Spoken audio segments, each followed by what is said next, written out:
नमस्कार.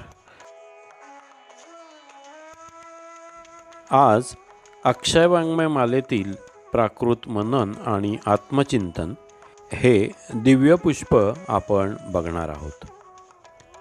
ही प्राकृत मनन व आत्मचिंतन या शीर्षकांची 2 लघु प्रकरणे वेदांतशास्त्रातील प्रमेये व वेदांतसार समजून घेण्यास अत्यंत उपयुक्त ठरणारी आहेत.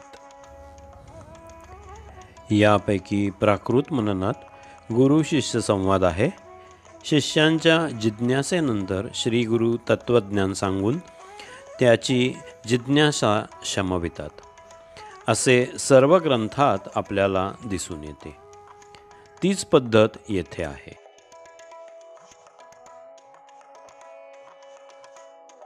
या ग्रंथात जीव, जगत आणि परमात्मा यांचे संबंध, पंचीकरण, व्यष्टी व समष्टी, अनुबंध चतुष्टय, अध्यारोपापवाद,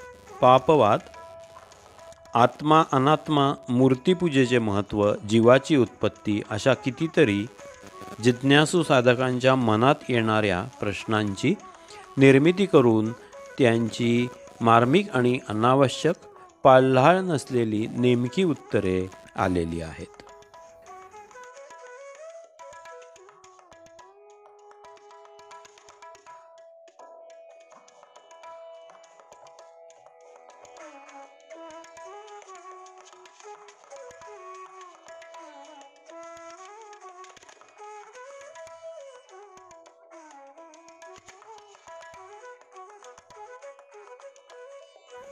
परमहंस परिव्राजकाचार्य श्री थोरल्या स्वामी महाराजांचे सांगणे हे अत्यंत मार्मिक, सूत्रबद्ध आणि निसंशय निर्भीडतेचे असे.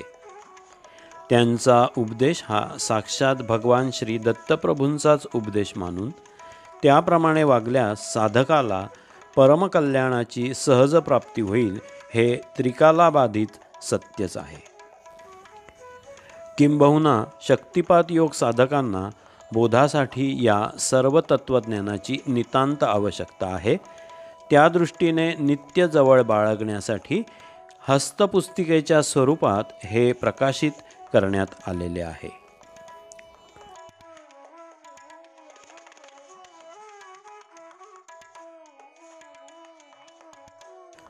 त्यामुळे याच्या नित्यचिंतनाने आत्मबोध हृदयात दृढ होईल, यात शंका नाही.